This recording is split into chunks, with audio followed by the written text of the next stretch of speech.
ഓരോ കാലഘട്ടത്തിലും നമ്മുടെ ജീവിതത്തിൽ പല പല മാറ്റങ്ങൾ ഉണ്ടാവുന്നുണ്ട് അല്ലേ? ഇതുപോലെ തന്നെ വേരിയന്റുകളും മാറ്റങ്ങളും സംഭവിച്ചുകൊണ്ടിരിക്കുന്ന ഒന്നാണ് പ്രണയം എന്ന് നിങ്ങൾക്ക് എപ്പോഴെങ്കിലും തോന്നിയിട്ടുണ്ടോ? ഈ മാറ്റങ്ങളെയൊക്കെ ഒരു എഴുത്തുകാരൻ എങ്ങനെയായിരിക്കും എഴുതി ഫലിപ്പിക്കുന്നുണ്ടാവുക? അതെങ്ങനെയായിരിക്കും ഒരു വായനക്കാരനിലേക്ക് എത്തിക്കാനുള്ള ശ്രമങ്ങൾ നടക്കുന്നുണ്ടാവുക?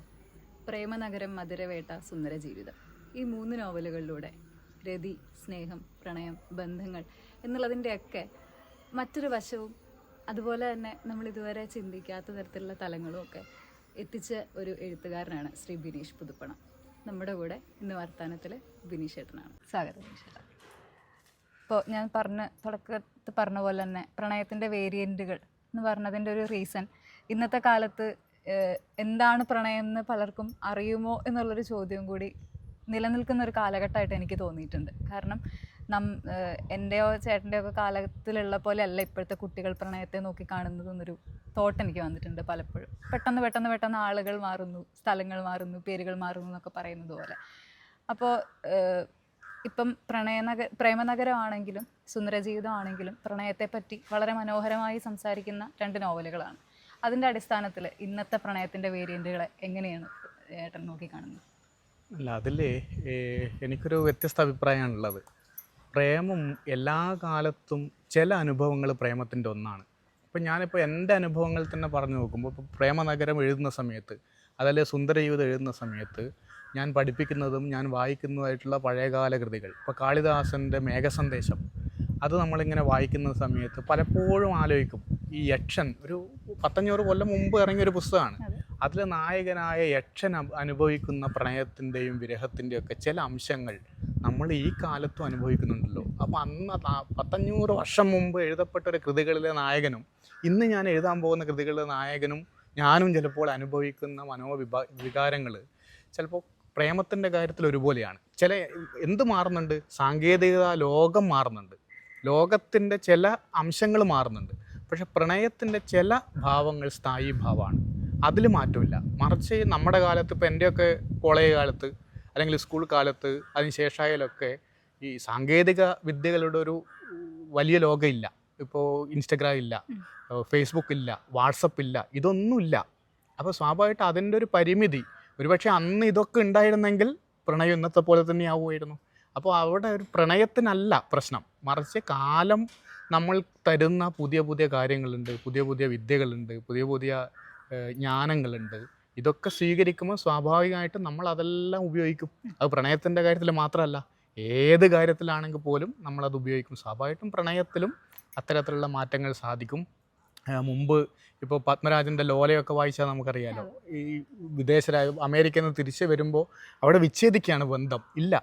പക്ഷെ ഇന്നാണെങ്കിൽ അതിൻ്റെ ഒരു പ്രണയത്തിൻ്റെ വിച്ഛേദനം പോലും ആവശ്യമില്ല. നമുക്ക് എല്ലാ ദിവസവും കാണാം, സംസാരിക്കാം, പ്രണയം പങ്കുവെക്കാം, ഇതെല്ലാം സാധ്യമാണ്. അപ്പോൾ സാധ്യതയുടെ വലിയൊരു ലോകം കൂടെ ഇന്നുണ്ട്. സാധ്യതയുടെ ലോകം കൂടുന്ന സമയത്ത് മനുഷ്യൻ്റെ വേഗതയും കൂടും.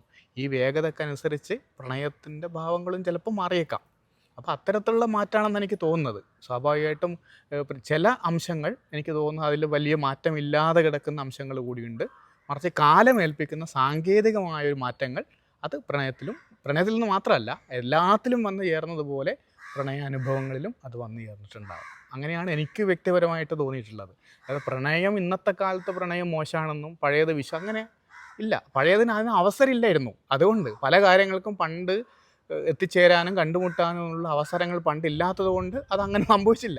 പക്ഷെ ഇന്ന് കൂടുതൽ സാധ്യതകൾ ഉള്ളത് കൊണ്ട് പ്രണയത്തിലേക്ക് അത് കടന്നു വരുന്നു എന്ന് മാത്രമേ ഉള്ളൂ. ഓക്കെ, അപ്പോൾ ഇതിൻ്റെ കൂടെ കൂട്ടിച്ചേർത്തോടെ തന്നെ ഞാൻ ചോദിക്കാം. ഇപ്പം 2021 ഇറങ്ങിയതാണ് പ്രേമനഗരം എന്ന് പറയുന്ന novel.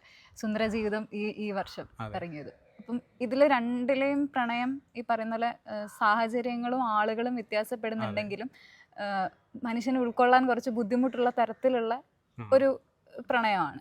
Relationship out of a relationship എന്ന് പറയുന്ന പോലൊരു കാര്യമാണ്. അപ്പം അന്ന് പ്രേമനഗരം ഇറങ്ങുന്ന സമയത്ത് അത് സ്വീകരിക്കാൻ കുറച്ച് ബുദ്ധിമുട്ടുള്ള ഒരു കാലഘട്ടമായിട്ട് എനിക്ക് തോന്നുന്നു. 2021 പറയുന്നത് ഇന്നും ഉണ്ട്. എന്നാലും പക്ഷേ ഒരു വ്യത്യാസം ഇപ്പൊ കുറച്ചും കൂടെ ആൾക്കാർക്ക് അഡ്മിറ്റ് ചെയ്യാനുള്ളൊരു ചാൻസ് ചെറുതായിട്ടെങ്കിലും ഒരു മനോഭാവർക്ക് മാറുന്നുണ്ടെന്ന് തോന്നുന്നു. അപ്പൊ എങ്ങനെയാണ് അന്ന് പ്രേമനഗരം ഇറങ്ങിയതും ഇന്ന് സുന്ദരജീവിതം ഇറങ്ങിയതിനെ നോക്കിക്കാണുന്നത്? അപ്പോൾ പ്രേമനഗരവും ഇപ്പോൾ സുന്ദരജീവിതവും രണ്ടും പ്രണയത്തെക്കുറിച്ചാണ് പറയുന്നതെങ്കിലും പ്രേമനഗരം പ്രണയവും രതിയും എങ്ങനെയാണ് മനുഷ്യ ജീവിതത്തെ സ്വാധീനിക്കുന്നത് എന്നുള്ളതായിരുന്നു. പക്ഷേ സുന്ദര ജീവിതം യഥാർത്ഥത്തിൽ ഞാൻ പ്രണയം മാത്രമല്ല ആവിഷ്കരിക്കാനുള്ള ശ്രമം നടത്തിയത്, മറിച്ച് പ്രണയത്തിനപ്പുറത്ത് മനുഷ്യ ജീവിതത്തിൻ്റെ അസ്തിത്വം അല്ലെങ്കിൽ ദുഃഖം ഇതിൻ്റെയൊക്കെ ഒരു വിവരണമാണ്. അതുകൊണ്ട് എല്ലാ ബന്ധങ്ങളുടെയും അടിസ്ഥാനം എടുത്തു നോക്കിയാൽ അത് ദുഃഖമാണ്. അത് മനുഷ്യൻ മാത്രമല്ല, സകല ജീവജാലങ്ങളുമായിട്ടുള്ള നമ്മുടെ ബന്ധം, ജീവജാലങ്ങളും വേണ്ട, വസ്തുക്കളായിട്ടുള്ള നമ്മുടെ ബന്ധം, ഇത് സ്നേഹമായി കഴിഞ്ഞാൽ അത് ദുഃഖമാണ്. അപ്പോൾ ഒരു ബന്ധത്തിന് നമ്മൾ കൂട്ടി കൊണ്ടുവരിക എന്നതിൻ്റെ അർത്ഥം ഒരു ദുഃഖത്തെ കൂടെ കൂട്ടുക എന്നുള്ളതാണ്. ഇപ്പോൾ എൻ്റെ ഒരു കൂട്ടുകാരനുണ്ട് എറണാകുളം, ആളുടെ പഴയ അംബാസഡർ കാറിൽ ഉണ്ട്, ഇപ്പോഴും അത് സൂക്ഷിക്കുകയാണ്. ആൾക്ക് ഇന്നോവ ഇതൊക്കെ എടുത്തു, പക്ഷേ അംബാസഡർ അവിടെ. ഞാൻ ചോദിച്ചത് എന്തിനാണ് അംബാസഡർ വിറ്റുകൂടെ? ഇല്ല, എന്നെ കുറേ കാലം കൊണ്ട് നടന്നതല്ലേ, അത് അചേതനമായൊരു വസ്തുവാണ്, തുരുമ്പിച്ചു പോകുന്ന ഒരു സാധനമാണെന്ന് അറിയാം, എന്നാലും അത് അവിടെ സൂക്ഷിച്ചു വെച്ചത് കുറേ കാലം എന്നെ ഇങ്ങനെ കൊണ്ടു നടന്ന ഒരു ജീവിയെ പോലെ അതിനാ. അത് സ്നേഹബന്ധമാണ്. അപ്പോൾ സ്നേഹബന്ധത്തിൽ നമ്മൾ വസ്തുവായിട്ടായാൽ പോലും ജീവൻ വേണമെന്നില്ല, അതിനെ പിരിയുക എന്ന് പറയുന്നത് വലിയ ദുഃഖമാണ് മനുഷ്യന്. അപ്പോൾ ആ ഒരു ദുഃഖത്തെ അടിസ്ഥാനപ്പെടുത്തിയാണ് സുന്ദര ജീവിതം ആവിഷ്കരിക്കാൻ ശ്രമിച്ചത്. സ്വാഭാവികമായിട്ട് അതിൽ പ്രണയം കൂടി കടന്നു വന്നു. ഒറ്റയായ ഒരു മനുഷ്യനിലേക്ക് അപ്പുറത്തുള്ള ശബ്ദങ്ങൾ സ്നേഹരൂപത്തിൽ കടന്നു വരുന്നു, പട്ടിയുടെ കൊര സ്നേഹരൂപത്തിൽ കടന്നു വരുന്നു, പാറ്റയുടെ ശബ്ദം സ്നേഹരൂപത്തിൽ കടന്നു. അപ്പോൾ ഏകാന്തതയിൽ നമ്മളുമായിട്ട് ബന്ധപ്പെടുന്ന എല്ലാം നമുക്ക് സ്നേഹത്തിൻ്റെ പ്രതീകങ്ങളായിരിക്കും. അപ്പോൾ അത്തരത്തിലുള്ളൊരു പ്രതീകം കൂടിയാണ് ഈ സുന്ദര ജീവിതം. അതിനപ്പുറത്തൊരു ദുഃഖത്തിൻ്റെ ഒരു അന്വേഷണമാണ്. ഇപ്പോൾ പ്രേമമല്ല, പ്രേമനഗരം സമ്പൂർണ്ണമായ പ്രേമവും രതിയും ആവിഷ്കരിക്കുകയാണെങ്കിൽ ഇത് പ്രണയമല്ല, പ്രണയത്തിനപ്പുറത്തേക്കുള്ളൊരു ദുഃഖ അന്വേഷണം എന്ന രീതിയിലാണ് എഴുതിയ ഒരാൾ എന്ന രീതിയിൽ എനിക്ക് തോന്നിയിട്ടുള്ളത്. അതാണ് രണ്ടും തമ്മിലുള്ളൊരു വ്യത്യാസം. പിന്നെ പ്രണയം നമുക്ക് ആരോടും തോന്നാം, അതിന് പ്രായവും ഇതൊന്നും വ്യത്യാസങ്ങളൊന്നുമില്ല. ആർക്കും ആരോടും എപ്പോഴും ഒരിക്കലും നിർവചിക്കാൻ പറ്റാത്ത ഒന്നാണ് പ്രണയത്തിൻ്റെ കാര്യം എന്ന് പറയുന്നത്. അത് സ്വാഭാവികമായിട്ടും പറഞ്ഞില്ലെങ്കിൽ പോലും ഉള്ളിലുണ്ടാവും. ഇതിലിപ്പോൾ ഇഷാരി അവിനാശ് എന്ന കഥാപാത്രം, അവർ ഭയങ്കരമായി പ്രേമിച്ച് നിൽക്കുകയൊന്നുമില്ല, തമ്മിൽ സ്പൂണൊക്കെയാണ് തമ്മിൽ പ്രണയിക്കുന്നത്, സ്പൂണും സിങ്കും ശബ്ദങ്ങളൊക്കെയാണ്. അപ്പോൾ അത്തരത്തിലുള്ള പ്രണയങ്ങളും ഉണ്ട്. പക്ഷെ പ്രേമനഗരം വിമർശിക്കപ്പെട്ടത് പലപ്പോഴും രതിയുടെ ഒരു അതിപ്രസരം അതിലുണ്ട് എന്നുള്ളതാണ്. പക്ഷേ എനിക്ക് തോന്നിയിട്ടുള്ളത് പ്രേമനഗരത്തെക്കാൾ എത്രയോ രതി വിവരണങ്ങൾ സാധ്യമാക്കിയിട്ടുള്ള മലയാള പുസ്തകങ്ങളുണ്ട്. ഇപ്പോൾ ബഷീറിൻ്റെ തന്നെ കൃതികളുണ്ട്, മാധവിക്കുട്ടിയുടെ കൃതികളുണ്ട്, അങ്ങനെ ഒരു. പക്ഷേ അതൊന്നും ഒരു പ്രശ്നമല്ലാതായി മാറുകയും നമ്മൾ ഈ പുതിയ കാലത്ത് അതിനെക്കുറിച്ച് എഴുതുമ്പോൾ അതൊരു വലിയ പ്രശ്നമായി. വിദേശ നോവലുകൾ നോക്കും, എത്രയോ വിവർത്തനങ്ങൾ മലയാളത്തിൽ വന്നു. ഇപ്പോൾ ഹാങ്കാങ്ങിൻ്റെ വെജിറ്റേറിയൻ അടങ്ങുന്ന നോവലുകൾ, യോസയുടെ നോവലുകളിലൊക്കെ നമ്മൾ ആവേശത്തോടെ വായിച്ചു. അതിലെ രതിയൊന്നും നമുക്ക് വിഷയമല്ല. പക്ഷെ നമ്മുടെ കാലത്ത് ഒരാൾ രതിയെക്കുറിച്ച് എഴുതുമ്പോൾ പക്ഷേ അത് അങ്ങനെ ഒരു വിഷയം കൂടി, വൈരുദ്ധ്യം എന്ന് വേണമെങ്കിൽ പറയാം, ആ വൈരുദ്ധ്യം ഉണ്ട്. അപ്പോൾ ആ വൈരുദ്ധ്യം കൂടി ഞാനിവിടെ സൂചിപ്പിക്കുന്നുവെന്ന് മാത്രം. അപ്പോൾ സുന്ദരജീവിതവും പ്രേമനഗരവും തമ്മിലുള്ളൊരു വ്യത്യാസം, എഴുതുമ്പോൾ പ്രേമമാണ് കണ്ടന്റെങ്കിലും എഴുതുമ്പോൾ ഞാൻ ആവിഷ്കരിക്കാൻ ശ്രമിച്ചത് ഇങ്ങനെയാണ്. അത് എങ്ങനെ അനുഭവപ്പെട്ടു എന്നുള്ളത് വായനക്കാർക്കേ പറയാൻ പറ്റും. ഇതിൽ ഈ പറയുന്ന പോലെ അവിനാശിന്റെ കൂടെ നിഴലായി നടക്കുന്ന ആ ഒരു സുഹൃത്തുണ്ടല്ലോ, അവസാനം മരിച്ചു വന്ന ഫിറോസ് എന്ന് പറയുന്നത്, എനിക്ക് മലയാളം തമാശ മൂവിയിൽ വിനയ് ഫോർട്ടിന്റെ കൂടെ എപ്പോഴും ഉണ്ടാകുന്ന ഒരു പ്യൂൺ കഥാപാത്രമുണ്ട് ആ സിനിമയിൽ. എനിക്ക് ഇത് വായിച്ച സമയത്തല്ല എനിക്ക് ആ മനുഷ്യനെയാണ് ഓർമ്മ വന്നത്. സംസാരിക്കാൻ ശേഷിയില്ലാത്തൊരു ഭാര്യയുള്ള, പക്ഷെ അതെവിടെയോ ആ സിനിമയിൽ പറയുന്നില്ല. നമ്മളും എനിക്കും അവസാനം ഈ പറയുന്നത് പോലെ ആ മനുഷ്യൻ പറഞ്ഞിരുന്ന കുഞ്ഞുങ്ങളും ഭാര്യയും എന്ന് പറയുന്നത് ഇല്ലാത്തൊരു സംഗതിയായിരുന്നു എന്നുള്ളത് അറിഞ്ഞ സമയത്തുള്ളൊരു ബുദ്ധിമുട്ടുണ്ട്. ശരിക്കും മനുഷ്യരുടെ ജീവിതത്തിലെ ഫിറോസുമാരുടെ സ്ഥാനം എന്താണെന്ന് ഒന്ന് പറയാമോ? ഉണ്ടാവും, എനിക്ക് തോന്നുന്നു അത്യാവശ്യം മനുഷ്യർക്കെല്ലാം കൂട്ടുണ്ടാവും അതുപോലെയുള്ള മനുഷ്യർ. ഇപ്പം എനിക്ക് അങ്ങനെയുള്ള ആളുകളുണ്ടായിരുന്നു, സുഹൃത്തുക്കൾ എന്നെ വിട്ടു പിരിഞ്ഞു പോയ, തലേ ദിവസം വരെ സംസാരിച്ച് പിറ്റേ ദിവസം കാണാതായ സുഹൃത്തുക്കളുണ്ട്. ഇപ്പോൾ ജിനേഷ് മടപ്പള്ളിയെ പോലെയുള്ള കവികൾ, കാരണം തലേ ദിവസം വരെ സംസാരിച്ച ആളാണ്, പക്ഷേ പിറ്റേ ദിവസം സൂയിസൈഡ് ചെയ്തു എന്നുള്ള വാർത്തയാണ് നമ്മൾ സുഹൃത്തുക്കൾ അറിയുന്നത്. അപ്പോൾ അത്തരത്തിലുള്ള നമ്മളുമായിട്ട് അത്രയേറെ നമ്മളെ പൊട്ടിച്ചിരിപ്പിക്കുകയും പിന്നെ തമാശകൾ പറയുകയും ഒക്കെ ചെയ്യുന്ന മനുഷ്യർ ഇങ്ങനെ ഒരിക്കലും ചെയ്യില്ല എന്ന് നമ്മൾ കരുതുന്ന ആളുകൾ പോലും പെട്ടെന്ന് നമ്മളെ വിട്ടു പോകുമ്പോൾ ഉണ്ടാകുന്നൊരു ഷോക്ക് ഉണ്ടല്ലോ. അപ്പോൾ അത്തരം സൗഹൃദങ്ങളുടെയൊക്കെ ഒരു ഓർമ്മ ഇത് എഴുതുന്ന സമയത്ത് നോക്കുന്നുണ്ട്. അപ്പോൾ സ്വാഭാവികമായിട്ടും ഫിറോസ് എന്ന കഥാപാത്രം എഴുതുന്ന സമയത്ത് ഇത്തരം ഓർമ്മകളെ ചേർത്ത് വെച്ചുകൊണ്ടാണ് നമ്മൾ എഴുതുക. അപ്പോൾ അതൊക്കെ അത്തരം സൗഹൃദങ്ങൾ നമുക്കുണ്ടായിരുന്നു.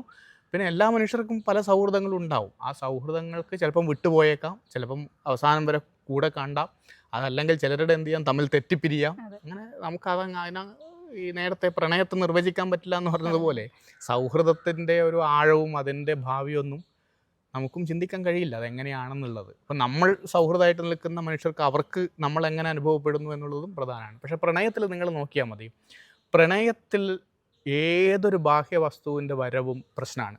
അതെ. അത് ഈ ഫിറോസ് തന്നെ വേണമെന്നില്ല, ഇല്ല. അവിടെ വേറെ ഏതെങ്കിലും ജീവി പോലും കടന്നു വന്നാൽ പ്രണയത്തിന് തടസ്സമായി പ്രണയികൾ കാണും. അതും പ്രണയത്തിൻ്റെ മാത്രം പ്രത്യേകത. അതെ, അതെ. അതേസമയത്ത് ഒരു സൗഹൃദ അന്തരീക്ഷമാണെങ്കിൽ അവിടെ ആർക്കും കടന്നു വരാം, സംസാരിക്കാം, ആർക്കും വിഷയമില്ല. പക്ഷെ പ്രേമത്തിൽ ഒരു ജീവി പോലും അവർക്കിടയിലേക്ക് ആ സമയനഷ്ടം എന്ന രീതിയിൽ, പ്രശ്നം എന്ന രീതിയിലൊക്കെ കാണും. അപ്പോൾ ഫിറോസ് അതുവരെ സൗഹൃദമായിരുന്നു, പക്ഷെ അതുവരെ ഒരു പ്രണയ അന്തരീക്ഷം അവിനാശിനില്ല. അപ്പോൾ പ്രണയത്തിൽ ഇങ്ങനെ മുങ്ങി നിൽക്കുന്ന സമയത്താണ് ഫിറോസ് വീണ്ടും കടന്നു വരുമ്പോൾ അതൊരു പ്രശ്നമായി മാറുന്നത്. പക്ഷേ ആ പ്രശ്നം പിന്നീട് അവിനാശിനൊരു കുറ്റബോധമായിട്ട് മാറുന്നുണ്ട്. അപ്പോൾ അത്തരത്തിൽ പ്രണയത്തിൽ അതുകൊണ്ടാണ് ബാഹ്യ വസ്തുക്കൾക്ക് സ്ഥാനമില്ല എന്ന് പറയുന്നത്. ആ പ്രണയിക്കുന്ന രണ്ടുപേര് മാത്രമേ ഈ ലോകത്തുള്ളൂ, ബാക്കി ഒരു ലോകവും അവർക്കവിടെ പ്രത്യക്ഷമായിട്ടില്ല എന്നുള്ളതാണ്. അപ്പോൾ ഇപ്പം പറഞ്ഞ പോയിന്റ് എന്ന് പറയുകയാണെങ്കിൽ അവിടെയാണ് ഈ നിരുപാധികം എന്ന് പറയുന്ന വാക്കിന് കുറച്ച് കൂടുതൽ പ്രസക്തി ഏറുന്നതെന്ന് എനിക്ക് തോന്നുന്നു. നമ്മളെ പ്രേമനഗരത്തിൻ്റെ ആ ഒരു ആമുഖത്തിൽ പറഞ്ഞതുപോലെ നിരുപാധികമായ സ്നേഹം എന്ന് പറയുന്ന ഒന്ന് സാങ്കല്പികം മാത്രമാണെന്ന് പറഞ്ഞു വെക്കുന്നുണ്ട് വിനീഷേട്ടൻ. ശരിക്കും ഈ പറയുന്ന പോലെ ഉപാധികളില്ലാതെ സ്നേഹിക്കാൻ ശരിക്കും മനുഷ്യരെ കൊണ്ട് പറ്റുമോ? അത് നമുക്ക് വേണമെങ്കിൽ ആവിഷ്കരിക്കാം. പക്ഷെ ഉപാധികൾ പ്രണയത്തിൽ ആദ്യം ഉണ്ടാവണമെന്നൊന്നുമില്ല. പക്ഷെ അവസാനം എത്തുന്ന സമയത്ത് ഏത് പ്രേമവും സ്വാർത്ഥമാണ്. സ്വാർത്ഥതയില്ലാത്ത പ്രേമത്തിന് എങ്ങനെയാണ് നിലനിൽപ്പുണ്ടാവുക? നമുക്ക് ആവിഷ്കരിക്കാം. കാരണം നിരുപാധികമെന്ന് എൻ്റെ ആവിഷ്കാരമുണ്ട്. പക്ഷെ ഒന്ന് ആലോചിച്ച് നോക്കൂ, ഞാൻ ഏറ്റവും കൂടുതൽ പ്രേമിക്കുന്ന ഒരാൾ മറ്റൊരാളുടെ കൂടെ പോവുകയും സംസാരിക്കുകയും നമുക്ക് സമയം അനുവദിക്കാതിരിക്കുകയും ചെയ്യുമ്പോൾ അവിടെ എത്ര നമ്മൾ സ്വതന്ത്രമാണെന്ന് പറഞ്ഞാൽ പോലും ചില സ്വാർത്ഥതകൾ നമ്മളെ കീഴ്പ്പെടുത്തും. പ്രത്യേകിച്ച് സൗഹൃദത്തിലൊന്നും അത് വരില്ല. സൗഹൃദത്തിൽ പോലും ചിലപ്പം ചിലയിടങ്ങളിൽ വരാറുണ്ട്, എന്നാലും പ്രണയത്തിൻ്റെ അത്ര കടന്നു വരില്ല. പക്ഷെ പ്രേമത്തിൽ അത് പ്രശ്നമാണ്. ആദ്യം ഭയങ്കര നിരുപാധികമൊക്കെ നമ്മൾ പറയും, പക്ഷെ അവസാനം ചെല്ലുമ്പോഴും രണ്ടുപേരും സ്വാർത്ഥരാകും. എൻ്റെതാണ് എന്ന ബോധ്യാണല്ലോ പ്രേമത്തെ പിടിച്ചു നിർത്തുന്നത്. എൻ്റെതല്ല, അല്ല എൻ്റെത് മാത്രമല്ല എന്ന് വരുമ്പോൾ ഒരു വിഷയം. പക്ഷെ അങ്ങനെയൊന്നും പ്രണയത്തിൽ വരില്ല. പകരം പ്രണയം എപ്പോഴും സ്വാർത്ഥാണ്, അങ്ങേയറ്റത്തെ സ്വാർത്ഥതയാണ്. വിട്ടുകൊടുക്കാൻ തയ്യാറാകാതിരിക്കുകയാണ് പ്രണയത്തിൻ്റെ അടിസ്ഥാനം. ആ വിട്ടുകൊടുക്കാൻ തയ്യാറാവുന്നിടത്ത് ഏതെങ്കിലും ഒരാളെ ബാക്കി ഉണ്ടാവും എന്നുള്ളതാണ്. അത് പ്രധാനമാണ്. അപ്പോൾ അങ്ങനെ ഒരു പ്രശ്നം പ്രേമത്തിനുണ്ട്. അപ്പോൾ ഇത് ഇങ്ങനെയൊന്നും സാധ്യമല്ല. പക്ഷേ നമുക്ക് ആവിഷ്കരിക്കാനുള്ള സ്വാതന്ത്ര്യം ഉള്ളത് കൊണ്ട് എനിക്കും അറിയാം, നിരുപാധികം എന്നൊരു തലം പ്രേമത്തിനില്ല, സ്നേഹത്തിനില്ല, സൗഹൃദത്തിന് പോലും അത്രയേറെ ഇല്ല. അപ്പോൾ സ്വാഭാവികമായിട്ടും നമുക്ക് എഴുത്തുകൊണ്ടെങ്കിലും അങ്ങനെ ഒന്ന്, അല്ലെങ്കിൽ നമ്മൾ സന്യാസിമാരോ ഇവരൊക്കെ മാറണം. അപ്പോൾ അങ്ങനൊരു തലം സന്യാസിമാരായാൽ പിന്നെ നമുക്ക് വിശ്വപ്രേമാണല്ലോ, ഏതെങ്കിലും ഒരു പ്രേമം ഇല്ലല്ലോ. അപ്പോൾ സ്വാഭാവികമായിട്ട് അത്തരത്തിലുള്ളൊരു പ്രശ്നം പ്രേമത്തിന് സ്വാർത്ഥമാണ്. ഏത് പ്രേമവും സ്വാർത്ഥമാണ്. വിട്ടുകൊടുക്കാൻ തയ്യാറാവാത്തതാണ്, മനസ്സുകൊണ്ടെങ്കിലും വിട്ടുകൊടുക്കാൻ തയ്യാറാവാത്തതാണ് അതിൻ്റെ പിടിച്ചു നിർത്തൽ. അല്ലെങ്കിൽ അതിൻ്റെ തലമെന്ന് പറയുന്നത്, പൊരുളെന്ന് പറയുന്നത് അത് തന്നെയാണെന്നാണ് എനിക്ക് തോന്നിയിട്ടുള്ളത്. സുന്ദര ജീവിതത്തിൻ്റെ കാര്യം ഇപ്പോൾ ബിനീഷേട്ടൻ പറഞ്ഞു. രണ്ട് വ്യക്തികൾ നേരിട്ടല്ലാതെ സംവദിക്കുക, സ്നേഹിക്കുക, ശബ്ദങ്ങളിലൂടെ അതും ആദ്യമായി സ്നേഹിക്കുക എന്നൊക്കെ. എനിക്കത് വായിച്ച സമയത്ത് വേറൊരു കാര്യം കൂടെ തോന്നിയിരുന്നു. ബാക്ക് ടു അവർ റൂട്ട്സ് എന്ന് പറയുന്നൊരു സംഭവം വന്നു. കാരണം വർക്കി എന്ന് പറയുന്നൊരു ക്യാരക്ടർ, അതിലെ ആളുടെ ഭാര്യ, അതുപോലെ തന്നെ നോവൽ അവസാനിക്കുന്നത് വീണ്ടും അവിനാശി തിരിച്ച് അത്രയും വർഷങ്ങൾക്ക് ശേഷം ആ സ്ഥലത്തേക്ക് വരിക എന്നൊക്കെ പറയുന്നത്, ഈ തിരിച്ചു വരവുകൾ എന്ന് പറയുന്നൊരു കാര്യമുണ്ടല്ലോ. അപ്പം എനിക്ക് തോന്നുന്നു വർക്കി എന്ന് പറയുന്ന ആ മനുഷ്യനുൾപ്പെടെ അവിനാശിലൂടെ അയാളുടെ തന്നെ പഴയ കാലത്തിലേക്ക്, ആ ഒരു രാത്രി അവരാ ഒരുമിച്ചുണ്ടായിരുന്ന ഒരു സ്പെൻഡ് ചെയ്ത രാത്രി തിരിച്ച് അയാളുടെ തന്നെ പഴയ കാലത്തിലേക്ക് പോകാനൊരു മാർഗമായി കണ്ടതായിട്ടൊക്കെ എനിക്ക് ഫീൽ ചെയ്തിട്ടുണ്ട്. അവിനാശിനോട് ആ കഥകൾ പറയുന്നതിലൂടെ, അവരുടെ കല്യാണം കഴിഞ്ഞതിലൂടെ, അല്ലെങ്കിൽ ആ മനുഷ്യൻ ആ സ്ഥലത്തു നിന്ന് മാറിയതിലൂടെ, അങ്ങനെയുള്ള കുറേ കാര്യങ്ങൾ. അപ്പോൾ ഒരു മനുഷ്യൻ്റെ ജീവിതത്തിലേക്കുള്ള ആ മനുഷ്യൻ്റെ തന്നെ തിരിച്ചു പോകലുകൾ സുന്ദര ജീവിതവുമായി മുൻനിർത്തി സംസാരിക്കുമ്പം എത്രത്തോളം പ്രാധാന്യം ഉള്ളതാണ്? ഒന്ന്, നമ്മുടെ മനുഷ്യ ജീവിതത്തിൻ്റെ ഒക്കെ അടിസ്ഥാനം ഓർമ്മകളാണല്ലോ. അപ്പോൾ ഈ സന്തോഷ് കുമാർ ജ്ഞാനഭാരതത്തിലൊക്കെ പറയുന്നുണ്ട്, ഓർമ്മകളാണ് മനുഷ്യൻ എന്ന് പറയുന്നത്. അപ്പോൾ ഓർമ്മകളാണ് നമ്മൾ നിലനിർത്തുന്നത്.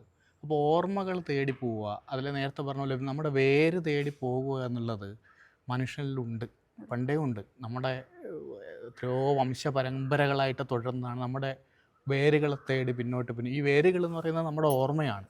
നമ്മുടെ മാത്രമല്ല, ഇപ്പോൾ ആരുടെയൊക്കെയോ നമ്മളെ വിട്ടുപിരിഞ്ഞ മനുഷ്യരുടെ ഓർമ്മകൾ. അങ്ങനെ പല ഓർമ്മകളുടെ ഒരു ലോകം തന്നെയാണല്ലോ ഇവിടെയുള്ളത്. സ്വാഭാവികമായിട്ടും ഇപ്പോൾ നമ്മൾ പഴയ സ്കൂളുകളിലേക്ക് പോകുന്നു. എന്തിനു വേണ്ടിയാണ്? നമ്മുടെ പഴയ സൗഹൃദങ്ങളെ, നമ്മളിരുന്ന ബെഞ്ചിനെ, നമ്മളെ പഠിപ്പിച്ച അധ്യാപകരെ, ഇതിനൊക്കെ ഓർമ്മിക്കാൻ വേണ്ടിയാണ്. നമ്മൾ മരിച്ചവരെ എന്തിനാണ് ഓർമ്മിക്കുന്നത്? ആ കാലത്തെ നമ്മളെ കൂടി അടിസ്ഥാനപ്പെടുത്തിയിട്ട് അതിൽ അടയാളപ്പെടുത്തുക എന്നതിൻ്റെ അടിസ്ഥാനത്തിലാണ്.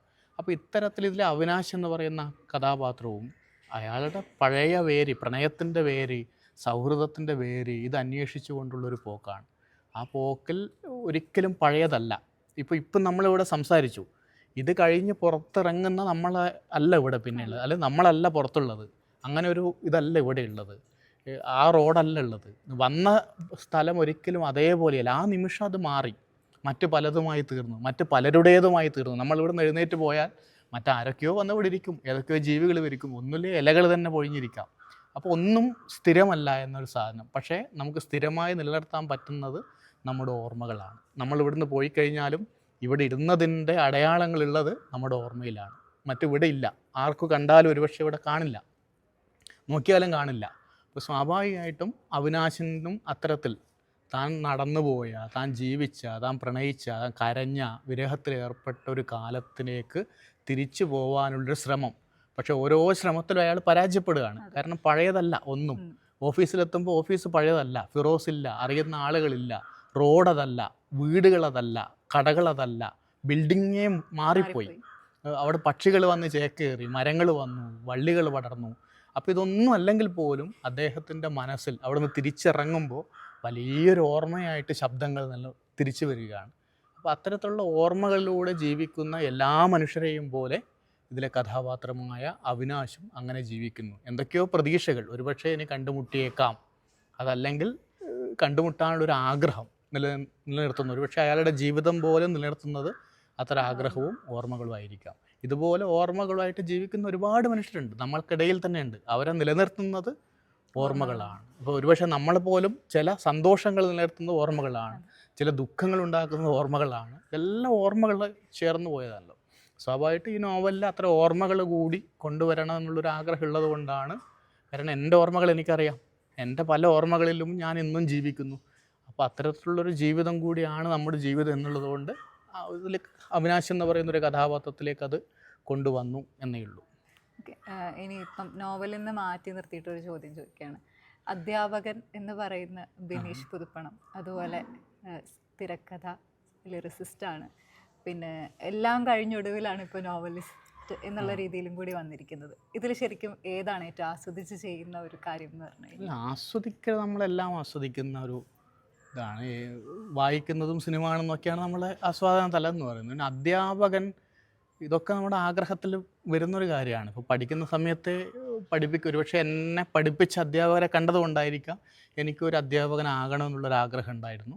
സ്വാഭാവികമായിട്ടും ആ ആഗ്രഹം സഫലമായി, അതിനുള്ള ശ്രമം ഉണ്ടായിരുന്നു, ശ്രമത്തിൻ്റെ ഫലമായി സഫലമായി. അധ്യാപകനും ഇപ്പോഴും നമ്മളെങ്ങനെയാണോ ജനാധിപത്യത്തിൽ വളർന്നത്, അധ്യാപകർ എങ്ങനെയാണോ ജനാധിപത്യ രീതിയിൽ നമ്മളോട് ഇടപെട്ടത്, അതുകൊണ്ട് നമുക്കും നമ്മുടെ കുട്ടികളോട് അങ്ങനെ ഇടപെടാൻ പറ്റുന്നു. ഒരുപക്ഷെ അവരിൽ നിന്ന് നമുക്ക് കൂടുതൽ പഠിക്കാൻ പറ്റുന്നു. പുതിയ സാങ്കേതികപരമായ കാര്യങ്ങളിലും പലതിലും ഞാൻ അജ്ഞനാണ്, പക്ഷേ എനിക്കത് പറഞ്ഞു തരുന്നത് നമ്മുടെ വിദ്യാർത്ഥികളാണ്. അപ്പോൾ അത്തരത്തിലുള്ളൊരു ലോകം അവർക്കിന്ന് സ്വന്തമായിട്ടുണ്ട്. അതേസമയത്ത് നമ്മുടേതായ ലോകങ്ങളുണ്ട്, അത് അവർക്ക് കൊടുക്കാനും നമുക്ക് സാധിക്കുന്നുണ്ട്. ഇതെല്ലാം ആസ്വദിച്ച് തന്നെയാണ് അധ്യാപനം. എനിക്ക് ഒരു ജ്ഞാനത്തിൻ്റെ വഴി മാത്രമല്ല, ഒരു ആസ്വദിച്ച് ചെയ്യാൻ പറ്റുന്ന ഒരു തൊഴിൽ എന്ന രീതിയിൽ മാത്രമല്ലാതെ തന്നെ ഒരുപക്ഷെ മറ്റേതെങ്കിലും തൊഴിലായിരുന്നെങ്കിൽ ഞാനത് ഉപേക്ഷിച്ച് പോയേനെ. ഇതാകുമ്പോൾ നമുക്ക് നമ്മളുമായി ബന്ധപ്പെട്ട എഴുത്തിൻ്റെയും വായനയുടെയും ഒക്കെ ഒരു ലോകം ഇവിടെ സാധ്യമാകുന്നു, കിട്ടുന്നു, സംസാരിക്കാൻ പറ്റുന്നു കുട്ടികളോട്. കാരണം യന്ത്രങ്ങളല്ലല്ലോ, നമുക്ക് മുമ്പിലുള്ള ജീവനുള്ള വളരെ ഊർജ്ജസ്വലരായ ആളുകളാണ്. അവരോട് നമ്മുടെ ആശയങ്ങൾ പങ്കുവെക്കാൻ പറ്റുന്നു. ഇതെല്ലാം ആസ്വാദനത്തിൻ്റെ ഒരു ഭാഗം കൂടിയാണ്. അതേസമയത്ത് തന്നെ നമ്മുടെ ഒരു അക്കാഡമിക്കായിട്ടൊരു ലെവലിനെ കൂടി നിലനിർത്തി കൊണ്ടുപോകാൻ പറ്റുന്നു. പിന്നെ നോവൽ എഴുത്ത് എന്നുള്ളതും നമ്മുടെ ഒരു ആഗ്രഹമാണ്. ഇപ്പം മുമ്പേ നോവൽ ഇതല്ല എൻ്റെ ആദ്യ നോവൽ പ്രേമനഗരമല്ല, അത് ഞാൻ 1-2 വേദി പറഞ്ഞതാണ്. അതിനു മുമ്പേ കോട്ടയത്തെ പാപ്പിറസ് പബ്ലിക്കേഷൻ ഒരു നോവൽ ഒരു 10-12 വർഷം മുമ്പ് പ്രസിദ്ധീകരിക്കാൻ നിന്നെടുത്തുനിന്ന് ഞാൻ തിരിച്ചു വന്നതാണ്. കാരണം അത് നോവലായിട്ടില്ല എന്ന് എനിക്ക് ബോധ്യം വന്നപ്പോൾ അത് തിരിച്ചു വാങ്ങി. പിന്നീട് ഒരു വിദ്യാർത്ഥി പബ്ലിക്കേഷൻസ്, അതൊരു രാഷ്ട്രീയ നോവലായിരുന്നു. അത് സുഹൃത്തുക്കളൊക്കെ അങ്ങനെ ഇറക്കേണ്ടതില്ല എന്ന് പറഞ്ഞുകൊണ്ട് അതും ഞാൻ അങ്ങനെ ആ 2 നോവൽ മാറ്റിവെച്ച് പിന്നീട് ഒരു 10-12 വർഷത്തിന് ശേഷമാണ് പ്രേമനഗരം എന്നൊരു നോവലിലേക്ക്. അപ്പോൾ നോവൽ എന്നുള്ളത് നമ്മളിലുണ്ട്. എഴുതുന്നതെല്ലാം പുസ്തകമായി പ്രസിദ്ധീകരിക്കേണ്ട ആവശ്യമില്ല. ഇപ്പം എൻ്റെ പത്രങ്ങളിലും പങ്ക്തികളായി വന്ന ഒരുപാട് എഴുത്തുകളുണ്ട്. അത് അത്തരം എഴുത്തുകൾ മാത്രമാണ്, അതൊന്നും പുസ്തകം ആവേണ്ട ആവശ്യമില്ല. അപ്പോൾ പുസ്തകം ആവേണ്ടത് മാത്രം നമ്മൾ പുസ്തകമാക്കുന്നു. പിന്നെ കവിതകൾ പിന്നെ എഴുത്തും വായനയുടെ ഒരു ലോകമാണ് വ്യക്തിപരമായ എൻ്റെ ഒരു ലോകം. അത് അസ്തമിക്കുന്ന സമയത്ത് ഞാനും ഇല്ല എന്ന് വിശ്വസിക്കുന്ന ഒരാളാണ്, എല്ലാവരെയും പോലെ. സ്വാഭാവികമായിട്ട് അതിൻ്റെ ഒരു ലോകം നമുക്കുണ്ട്. ഇപ്പോൾ പകലായാലും രാത്രിയായാലും അല്ലാതെയൊക്കെ നമ്മുടെ കൂടെ ഉള്ളത് പുസ്തകങ്ങളാണ്, ഇതുപോലെയുള്ള കാര്യങ്ങളാണ്. സ്വാഭാവികമായിട്ടും നമ്മൾ അതിനോടൊപ്പം ചേർന്ന് പോകും. പിന്നെ സിനിമയൊന്നും അങ്ങനെ നമുക്ക് ഒരു പ്രൊഫഷനായിട്ട്, കാരണം നമുക്കൊരു തൊഴിലിപ്പോൾ ഉണ്ട്. സ്വാഭാവികമായിട്ടും നമ്മുടെ സുഹൃത്തുക്കൾ അതിൻ്റെ ഭാഗമായിട്ടുള്ളത് കൊണ്ട് വിളിക്കുന്നത് കൊണ്ട് ചില എഴുത്ത് കാര്യങ്ങളിൽ നമ്മൾ സഹായിക്കുന്നു എന്നേ ഉള്ളൂ. അല്ലാതെ സമ്പൂർണ്ണമായൊരു സിനിമാക്കാരനാകാനോ സിനിമയുടെ വഴിയോ അതൊക്കെ മറ്റ് വഴികളാണ്. അതിലൊന്നും നമുക്ക് അത്ര താല്പര്യമില്ല. ഇപ്പോൾ എൻ്റെ അധ്യാപനം, എഴുത്ത് എന്നുള്ളതാണ് എൻ്റെ വ്യക്തിപരമായ സ്വാതന്ത്ര്യമുള്ളതും അതേ സമയത്ത് തന്നെ ആസ്വദിക്കുന്നതായിട്ടുള്ള മേഖല. ഇപ്പം ഈ നോവൽ എഴുതി കുറേ നാളത് അടച്ചു വെച്ചു, പിന്നെ അത് മാറ്റി വെച്ചു എന്നൊക്കെ പറഞ്ഞില്ലേ. നമ്മളൊരു നോവൽ എഴുതുന്ന സമയത്ത് ഒരു എഴുത്തുകാരനെ സംബന്ധിച്ച് ആ നോവൽ എഴുതി തീർക്കുന്നതിനൊരു കാലയളവോ അല്ലെങ്കിൽ അങ്ങനെ എന്തെങ്കിലും ഒരു പരിധി നിശ്ചയിക്കേണ്ട ആവശ്യമുണ്ടോ? ഇത്ര സമയത്തിനുള്ളിൽ എഴുതുമ്പോഴാണ് അത് പൂർണ്ണമായൊരു നോവലാവുന്നത്. വളരെ കുറഞ്ഞ സമയത്ത് നോവൽ എഴുതി തീർക്കുന്ന അല്ലെങ്കിൽ കഥ എഴുതി തീർക്കുന്ന ആളുകളുണ്ട്, ഒരുപാട് സമയം എടുത്ത് എഴുതുന്ന ആൾക്കാരുണ്ട്. പക്ഷേ ഈ പറയുന്നത് പോലെ ഞാൻ വേറൊരാളോട് ഉള്ളൊരു ഒരു സംഭാഷണത്തിൽ ഇങ്ങനെ സംസാരിച്ച് വന്നപ്പോഴത്തേക്കും 3 ദിവസം കൊണ്ടൊരു കഥ എഴുതിയതാണ് എന്ന് പറഞ്ഞപ്പോൾ പറഞ്ഞു 3 ദിവസം കൊണ്ടൊക്കെ ഒരു കഥ എങ്ങനെ എഴുതുക എന്ന് വളരെ നിസ്സാരവൽക്കരിച്ചൊരു സിറ്റുവേഷൻ ആയിട്ടുണ്ട്. അപ്പോൾ ഒരു സമയം എന്ന് പറയുന്നത് ഒരു സൃഷ്ടിയെ എങ്ങനെ ബന്ധപ്പെട്ട് കിടക്കുന്നുണ്ട്? അല്ല, അത് പല രീതിയിലുണ്ട്. ഇപ്പോൾ നമ്മളോടൊരു പബ്ലിക്കേഷൻ അതല്ലെങ്കിൽ ഒരു വാരിക അതൊന്ന് വിളിക്കുകയാണ്. ഇപ്പോൾ ഇന്നേ ദിവസത്തിനുള്ളിൽ ഒരു കഥ തരാമോ അല്ലെങ്കിൽ ഒരു ലേഖനം തരാമോ എന്ന് ചോദിക്കുമ്പോൾ നമുക്കത് ടൈം ഷെഡ്യൂൾ ചെയ്ത് കൊടുക്കാൻ പറ്റും. പക്ഷെ അത് അത്രമാത്രം പെർഫെക്ഷൻ ഉണ്ട് എന്നുള്ളത് വായനക്കാർ തീരുമാനിക്കും. അങ്ങനെ സാധിക്കുമോ എന്ന് ചോദിച്ചാൽ സാധിക്കും. എന്നാൽ ചിലപ്പോൾ നോവലിൻ്റെ കാര്യത്തിലൊന്നും നമുക്ക് ഒരുപക്ഷെ അങ്ങനെ പറ്റുന്നവരുണ്ടാവാം, പറ്റിയെന്ന് വരില്ല. ഇപ്പോൾ എൻ്റെ വ്യക്തിപരമായൊരു അനുഭവം പറഞ്ഞുതരാം. ഞാൻ എൻ്റെ ഒരു MPhil കാലത്ത് സ്റ്റാർട്ട് ചെയ്ത്, എൻ്റെ സുഹൃത്തുക്കൾക്കൊക്കെ എല്ലാം അറിയാം, എൻ്റെ ആദ്യത്തെ നോവൽ അതാണ്. ഞാൻ വളരെ ആവേശത്തോടെ സന്തോഷത്തോടെ എഴുതി തുടങ്ങിയ ഒരു നോവൽ ഇന്നും പൂർത്തിയായിട്ടില്ല. ഇപ്പോൾ ഏകദേശം ഒരു 14-15 വർഷമായി അധ്യായം എൻ്റെ കയ്യിലുണ്ട്. ഞാൻ ഇരിക്കാൻ ശ്രമിക്കും, പക്ഷേ എനിക്ക് നടക്കുന്നില്ല. എത്രയോ വർഷമായി ഞാനത് പൂർത്തിയാക്കണം പക്ഷേ പൂർത്തിയാവുന്നില്ല. ഇത്രയും എനിക്കിപ്പോഴും ആഗ്രഹമുണ്ട് അത് പൂർത്തിയാക്കണം, പക്ഷേ അത് നടക്കുന്നില്ല. അതിനിടയിൽ ഞാൻ ഈ 3 നോവൽ എഴുതി. ആ നോവൽ എന്ന് പറയാൻ എനിക്ക് അന്നത്തെ ഏറ്റവും വലിയ പ്രതീക്ഷയുള്ള ഇങ്ങനെയുള്ള ആശയം ഇത് എന്നൊക്കെ. പക്ഷേ കാലം മാറി, കാലം കുറേ, പക്ഷേ എന്നും പൂർത്തിയാക്കാൻ വിചാരിച്ചാൽ പക്ഷേ അത് സാധ്യമാവുന്നില്ല എന്നുള്ളതാണ്. അങ്ങനെയാണ് നമ്മുടെ നോവലിൻ്റെ കാര്യത്തിൽ. ഇപ്പോൾ മധുരവേട്ട എനിക്ക് എഴുതാൻ അത്ര മാസങ്ങളൊന്നും പിടിച്ചില്ല. അതിൻ്റെതായ പ്രശ്നങ്ങൾ അതിനുണ്ട്. സ്വാഭാവികമായിട്ട് അത് നമുക്ക് എന്തോ ഒരു ഒഴുക്കിലങ്ങ് പോയി. അത് എഴുത്തിൻ്റെ ഒരു ലോകത്തെ ആശ്രയിച്ചിരിക്കും. അത് നമുക്ക് പറയാൻ പറ്റില്ല ഇന്നേ ദിവസത്തിന്. നേരത്തെ ഞാൻ സൂചിപ്പിച്ചതുപോലെ ഒരു വാരികയെന്ന് വിളിച്ച് ഇന്ന ദിവസത്തിനുള്ളിൽ ഒരു ലേഖനം തരണം എന്ന് പറഞ്ഞാൽ അല്ലെ കഥ സാധിക്കും. പക്ഷെ അത് അങ്ങ് സാധിക്കലാണ്. അത് എന്താണെന്ന് തീരുമാനിക്കാൻ ഒരുപക്ഷെ എഴുത്തുകാരന് പോലും കഴിഞ്ഞെന്ന്. ഇത് ടൈം ഷെഡ്യൂളായിട്ട് എഴുതുന്ന എഴുത്തുകാർ എനിക്ക് അറിയാവുന്നവർ തന്നെ ഉണ്ട്. ടൈം വെച്ചുകൊണ്ട് ഇത്ര ദിവസത്തിനുള്ളിൽ ഇത്ര തീർക്കുക എന്ന രീതിയിൽ എഴുതുന്ന ആളുകളുണ്ട്. ഇപ്പോൾ തമിഴ് നോക്കിയാൽ മതി, നമ്മൾ ജയമോഹൻ അടങ്ങുന്ന ആളുകൾ വളരെ കൃത്യമായിട്ട് സ്ട്രക്ചറായിട്ട് എഴുത്തിനെ കൊണ്ടുപോകുന്ന ആളായിരിക്കും. ഒന്ന് ആലോചിച്ച് നോക്കിയാൽ 10-25,000 പേജുകളൊക്കെ ഉള്ള കൃതികളൊക്കെ എഴുതാൻ അത് തീർച്ചയായും ടൈം ഷെഡ്യൂൾ അതിന് വേണം. പുലർച്ചെ എഴുന്നേറ്റ് ഇത്ര വരെ എന്ന് ടൈം വെച്ചുകൊണ്ട് എഴുതുന്ന അത്തരത്തിലുള്ള ആളുകളുണ്ട്. പക്ഷേ എനിക്ക് അത്തരത്തിലുള്ള എഴുത്തുകൾ പലപ്പോഴും പ്രയാസമാണ്. ടൈം വെക്കുമ്പോൾ ഞാൻ അസ്വസ്ഥനാവും. അപ്പോൾ ആ അസ്വസ്ഥത ഇല്ലാതെ നമുക്ക് സ്വതന്ത്രമായി തോന്നുന്ന സമയത്ത് എഴുതുവാനാണ് ഇഷ്ടം. അതാണ് ഞാൻ നേരത്തെ പറഞ്ഞത്. അതുപോലെ ടൈം വെച്ച് എഴുതിയത് ഇന്നും തീർന്നിട്ടില്ല. അപ്പോൾ ഇപ്പം ഈ സുന്ദര ജീവിതവും കുറേയായി മനസ്സിലുള്ളൊരു കാര്യമാണ്. അതിങ്ങനെ ഏതോ ഒരു സമയത്ത് എഴുതി അതിൽ വീണ് അങ്ങ് പോയി കഴിഞ്ഞാൽ ഒരു പക്ഷേ നമുക്ക് ആ ഒഴുക്കിലങ്ങ് പോയേക്കാം. പക്ഷേ ഇടയിൽ എന്തെങ്കിലും ഒരു തടസ്സം വന്നാൽ അവിടെ സ്റ്റോപ്പായി, പിന്നെ അതില്ല. അതുപോലെ എഴുതി മാറ്റി വെച്ച ഒരുപാട് ലേഖനങ്ങളും പഠനങ്ങളും ഒക്കെ നമ്മുടെ കയ്യിലുണ്ട്. അതൊക്കെ അവിടെ കിടക്കും. ഇപ്പോൾ പ്രേമനഗരത്തിൽ മാധവിൻ്റെ ഒരു ബാൽക്കണി, ആ ഒരു കാഴ്ച വരുന്ന സ്ഥലം, അതുപോലെ സുന്ദര ജീവിതത്തിലെ അവിനാശിൻ്റെ ജനൽ എന്നൊക്കെ പറയുന്ന അതിലൂടെയൊക്കെ ഇവർ കാണുന്ന കുറേ കാഴ്ചകളുണ്ട്. ശരിക്കും അത് നിലമേലെ ആ ഒരു മുറിയിലെ ജനലിലൂടെ വന്ന കാഴ്ചകളാണോ അതോ ഫിക്ഷണലി ഉള്ള കാഴ്ചകളാണോ? അല്ല, അങ്ങനെ നമുക്ക് എല്ലാം അങ്ങനെയാണെന്ന് പറയാൻ പറ്റില്ല. എന്നാൽ നമ്മുടെ വ്യക്തിപരമായ ചില അനുഭവങ്ങൾ നമുക്കത് കടന്നു വരും. ചിലപ്പോൾ നമ്മളിരിക്കുന്ന സ്ഥലം, ഇപ്പം ഞാൻ താമസിക്കുന്ന ഒരു സ്ഥലത്തിൻ്റെ തൊട്ട് താഴെ ജനലിന് താഴെ റോഡാണ്. റോഡിന് സൈഡിൽ ഒരു പട്ടി എപ്പോഴും വന്ന് കിടക്കുകയായിരുന്നു. ഗർഭിണിയായ പട്ടി, ഒറിജിനലി ഉള്ളതാണ്. ആ പട്ടി വന്ന് അവിടെ കിടക്കുന്നു. നമ്മളെല്ലാ ദിവസവും ആ പട്ടിയെ കാണും. അപ്പോൾ ഈ ബ്രെഡൊക്കെ എറിഞ്ഞാൽ അവിടെ എത്തും. അപ്പോൾ നമ്മൾ ബ്രെഡ് എറിഞ്ഞു കൊടുക്കുമ്പോൾ പട്ടി വാലാട്ടി വന്ന് കഴിക്കുകയും കുറേ നേരം വാലാട്ടി നിൽക്കുകയും ചെയ്യും. അപ്പോൾ അപ്പോൾ നമുക്ക് അങ്ങനെ ഒരു സൗഹൃദം ഉണ്ടായിരുന്നു. ആ പട്ടി പ്രസവിച്ച് ഈ ശബ്ദങ്ങൾ കേട്ട് ജനൽ തുറന്ന് നോക്കുമ്പോൾ കുട്ടികളുമായിട്ട് പട്ടി അങ്ങനെ നിൽക്കുന്നു, ആ കാഴ്ച നമ്മൾ കാണുന്നു. അപ്പോൾ അങ്ങനെ ഒരു ലോകമുണ്ട്. പിന്നെ കുറച്ച് കഴിഞ്ഞാൽ പട്ടിയെ കാണുന്നില്ല, അത് പോയി, അതും കുട്ടികളൊക്കെ എങ്ങോട്ടോ പോയി. അപ്പോൾ നമുക്കൊരു സങ്കടം ഉണ്ടാവുന്നു, ഒരു ബന്ധമില്ല, ജസ്റ്റ് ഒരു ബ്രെഡ് എറിഞ്ഞ ബന്ധമേ ഉള്ളൂ. അപ്പോൾ അങ്ങനെയുള്ള അനുഭവങ്ങളൊക്കെ നമുക്ക് തീർച്ചയായിട്ടും മനസ്സിലേക്ക് കടന്നു വരികയും അത് ആ ജനൽ ആണ്, ആ പട്ടിയാണ്. അതുപോലെ പല അനുഭവങ്ങൾ നമുക്ക് സ്വാഭാവികമായിട്ടും വന്ന് ചേരുമല്ലോ. അപ്പം സ്വന്തം അനുഭവങ്ങൾ ഉണ്ടാവും, അതോടൊപ്പം തന്നെ ഭാവനകളും നമ്മുടെ ഓർമ്മകളും ഇതെല്ലാം ചേർന്ന് വരുമ്പോൾ ഒരു നോവലേക്ക് വരും. നമ്മൾ എത്ര ഇല്ല എന്ന് പറഞ്ഞാലും നമ്മുടെ ഏതൊക്കെയോ ഒരു അംശങ്ങൾ അതിലേക്ക് കടന്നു വരും. ഈ 3 നോവലുകളിലും ചെറിയ കവിതകൾ ഞാൻ ശ്രദ്ധിച്ചിട്ടുണ്ടായിരുന്നു. അപ്പം കവിതകളുമായിട്ട് എങ്ങനെയാണ് വിനീഷ് ചേട്ടൻ്റെ ഒരു ബന്ധം, അല്ലെങ്കിൽ കവിതകളുടെ എഴുത്ത് രീതി ഒക്കെ എങ്ങനെയാണ് വന്നത് എന്നുള്ളതൊന്ന് പറയും. കവിതകളിപ്പം എൻ്റെ ഒരു ഹൈസ്കൂൾ കാലത്തെ നമ്മൾ കവിതകളാണ് എഴുതി വന്നത്. പക്ഷേ എൻ്റെ ആദ്യമായി പ്രസിദ്ധീകരിച്ച എഴുത്ത് എന്ന് പറയുന്നത് കവിതയാണ്. ഹൈസ്കൂളിൽ പഠിക്കുന്ന സമയത്ത് എൻ്റെ അധ്യാപകർ എൻ്റെ നോട്ടെന്ന് കണ്ടെടുത്തൊരു സജിത ടീച്ചറും രഘുമാഷുണ്ട്, അവർ കണ്ടെടുത്തിട്ടാണ് അത് വാരികയ്ക്ക് അയക്കുന്നത്. ബാലവങ്ക്തിയിൽ അയക്കുകയും അതിൽ പ്രസിദ്ധീകരിക്കുകയും ചെയ്തു. എൻ്റെ ആദ്യത്തെ പ്രസിദ്ധീകരണം അങ്ങനെ കവിതയാണ്. പിന്നീടും കവിതകളാണ് എഴുതിയത്. ഇപ്പോൾ കോളേജിൽ പഠിക്കുന്ന കാലത്തൊക്കെ കവിതകളാണ്. എൻ്റെ ആദ്യത്തെ പുസ്തകവും കവിതാ സമാഹാരമാണ് കൈതക്കാട്ടിലെ കവിത. 2012 DC ബുക്സ് പുസ്തകം പബ്ലിഷ് ചെയ്യുന്നത് അതാണ്. അപ്പോൾ കവിതകളുടെ ഒരു ലോകം നമുക്കുണ്ട്. പിന്നെ എനിക്ക് തോന്നുന്നു പ്രേമനഗരം ഇറങ്ങിയവരാണ് ആളുകൾ പ്രേമനഗരം എഴുതിയ ആൾ എന്ന രീതിയിൽ. അതിന് മുമ്പ് എൻ്റെ ഒരു 10-16 പുസ്തകങ്ങളുണ്ട്. അതൊന്നും ആർക്കും അറിയില്ല. ഒരു 5 കവിതാ സമാഹാരങ്ങൾ അതിനു മുമ്പ് മുഖ്യധാര പ്രസിദ്ധീകരണങ്ങൾ തന്നെയാണ് അതൊക്കെ ഇറക്കിയിരിക്കുന്നത്. അപ്പോൾ കവിതകളുടെ ലോകം നമുക്ക് ഉണ്ട്. കവിതയിലാണ് ആദ്യം തുടങ്ങിയതും, ഇപ്പോഴും എഴുതാറുണ്ട്, പ്രസിദ്ധീകരിക്കാറില്ല എന്നുള്ളൂ പുസ്തകമായിട്ട്. അപ്പോൾ സ്വാഭാവികമായിട്ടും നമുക്ക് വിശാലമായി പറയേണ്ട ഒരു കാര്യം കവിതയിലാകുമ്പോൾ 1-2 വരിയിൽ ഒതുക്കാം. അപ്പോൾ നോവലിൽ നമുക്ക് വെറുതെ പരത്തി പറയുന്നതിന് പകരം അവിടെ ഒരു കവിത ഉപയോഗിച്ചാൽ കൊള്ളാലോ, അല്ലെങ്കിൽ അത് കവിതയായി പറയാമല്ലോ എന്നുള്ളത് കൊണ്ട് നമ്മൾ കവിത ഉപയോഗിക്കുന്നു എന്നുള്ളതാണ്. അപ്പോൾ അതുകൊണ്ടാണ് ഈ 2 സമാഹാരത്തിലും, ഇപ്പോൾ സുന്ദരയുഗത്തിലും കവിതയുണ്ട്, പ്രേമനഗരത്തിലും കവിതയുണ്ട്. അപ്പോൾ അങ്ങനെ ഉപയോഗിച്ചു. ഇപ്പോൾ ഇനി ഒരിക്കലും ഒരു ഋതുപിറക്കൽ ഇതുപോലെ അത് ആ കവിതയാണ് ഇവിടെ നല്ലത്. വിശദീകരിച്ച് പോകുന്നതിനേക്കാൾ എത്രയോ ബെറ്റർ കവിതയാണ്. അതുകൊണ്ട് കവിതകൾ രൂപപ്പെടുത്തുന്നു. ചെറിയൊരു പാർക്കിൽ ചെറിയൊരു ഒരു കളിക്ക് സംഭാഷണത്തെക്കാളും നല്ലത്.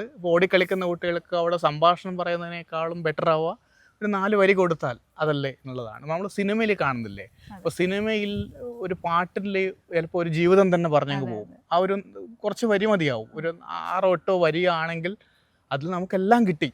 അത്രയും വിശാലമായിട്ട് വെറുതെ സംഭാഷണത്തിലൂടെ പോയാൽ അത്ര ബോറായിരിക്കും. അങ്ങനെയാണ് നമ്മൾ വലിയ ഫ്രെയിം പറയേണ്ട, ചിലപ്പോൾ നമുക്ക് ചുരുക്കി അങ്ങ് പറയാൻ പറ്റും. അങ്ങനെ ചെയ്യുന്നതാണത്. ഇപ്പം നമ്മൾ സുന്ദരജീവിതത്തിനെയും പ്രേമനഗരത്തിനെയും പറ്റിയിട്ട് കുറേ നേരമായിട്ട് സംസാരിച്ചു. ഇതൊന്നൊക്കെ വേറിട്ടൊന്നാണ് മധുരവേട്ട എന്ന് പറയുന്നത്.